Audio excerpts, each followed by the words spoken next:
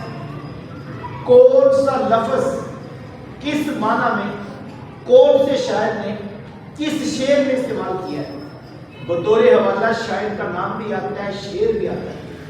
اس کے باوجود رب فرماتا نہیں مانگتی علمکم الکتاب, تو ان کو کتاب سکھا دے. ذہن میں سوال پیدا ہوتا ہے جب معنی آتا ہے, مطلب آتا ہے, مفہوم آتا ہے, ترجمہ آتا ہے, پھر سکھانا کیا ہے؟ اللہ نے نبی بھیجا کس مقصد کے لیے؟ محبوب آپ ان کو سکھا دیں.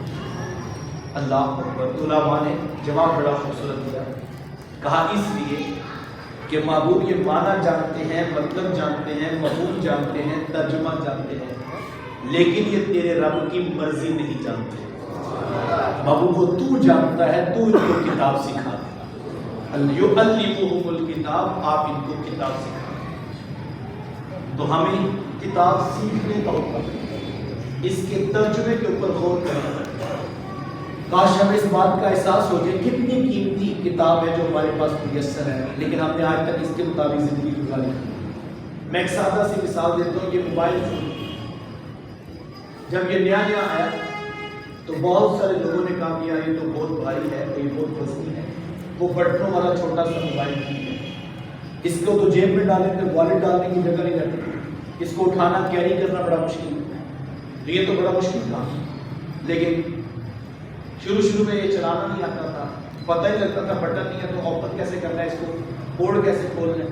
پھر آہستہ آہستہ ہمیں چلانا ہے, اور پھر جیسے جیسے ہمیں پتہ لگا اس سے بڑے کام آسان ہو جاتے ہیں. پہلے سے نمبر یاد کرنے پڑتے تھے, اب تو اس کے اندر جو ہے وہ ہر چیز محفوظ ہو جاتی ہے. علماء نے بھی دیکھا کہ لاکھوں کروڑ روپے کی کتابیں کون خریدے, اس کے اندر تو مفت میں سب چیزیں مل جاتی ہیں, صرف ایک ڈاؤن لوڈ کرنا پڑتی ہے اور ایک بار تو پھر جو ساری چیزیں محفوظ ہو جاتی ہیں. انہوں نے اپنی ضرورت کے مطابق اس کو استعمال کرنا, اور جس شخص کو جتنا یہ سمجھ آتا ہے اس نے اتنا زندگی کو آسان کر دیا.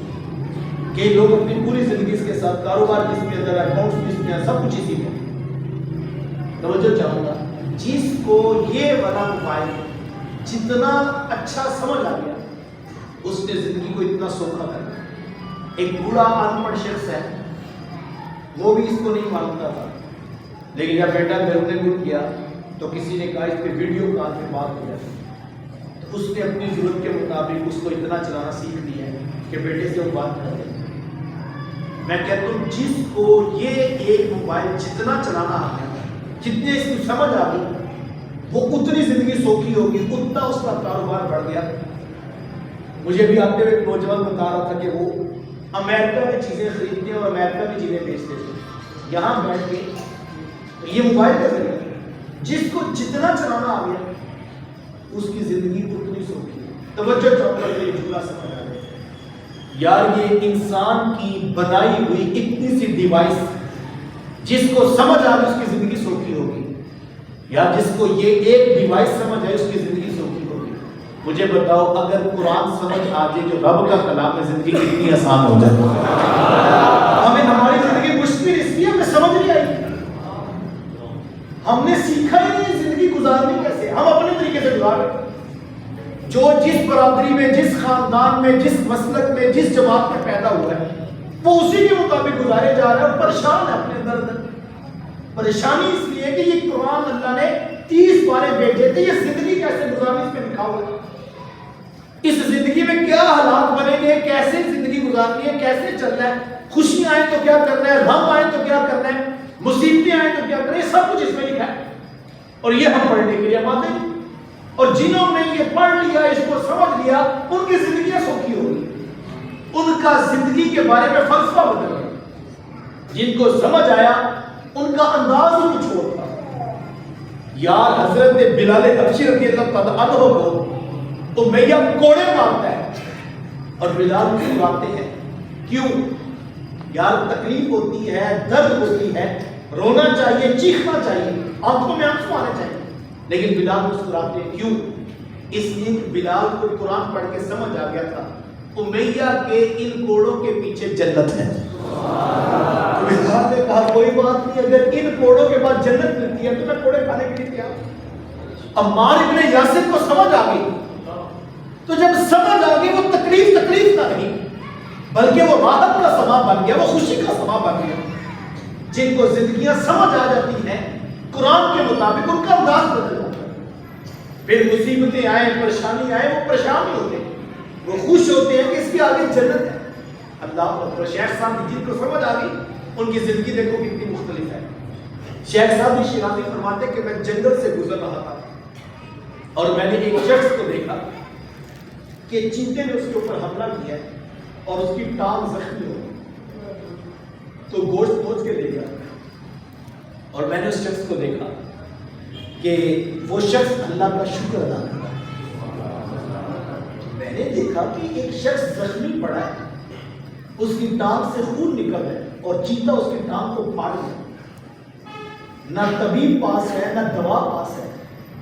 وہ رونے کی بجائے, چیخنے کی بجائے وہ اللہ کا شکر ادا کر, تو مجھ سے رہا نہ گیا. تو میں نے اس سے پوچھ لیا کہ صاحب درد میں مبتلا ہو, تکلیف اور اذیت ہو, نہ طبیب ہے نہ دوا ہے, اور تم ہو کہ اللہ کا شکر ادا کیا جائے, شکر کس بات کا؟ اللہ, تم تو مصیبت میں پڑے ہو اور تم شکر ادا کیے جا رہے. اس نے جواب میں کو کیا دیا, جن کو قرآن سمجھ آ جاتا ان کے جواب تھے ایسے. اس نے کہا سادی, شکر اس بات کا کر رہا ہوں مصیبت میں مبتلا ہوں, گناہ میں مبتلا تو نہیں. مصیبت میں پڑا, مصیبت ختم ہو جائے گی.